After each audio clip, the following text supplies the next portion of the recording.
Antonio sounds like a lot, but during what they call main break season, apparently that tends to happen. The night team's Courtney Friedman shows us one huge break that turned a lot of heads today and explains why these are so common right now.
Regular fan, but I'd recommend get one side engaged first, all the bolts going, and that way you can just bring the other side around.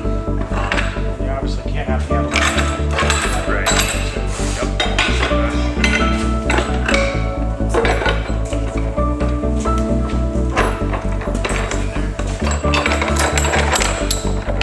The most important thing when you go to the double band is keeping your gaps equal on both sides. Right. You're tightening it, you don't want to have one side iron bound and the other one with a gap because that will give you the... Yeah, that's fine. That's good. Can we slide it around instead of... Do you want to work upside down or to the... Not today anyway. I mean, that's about as easy as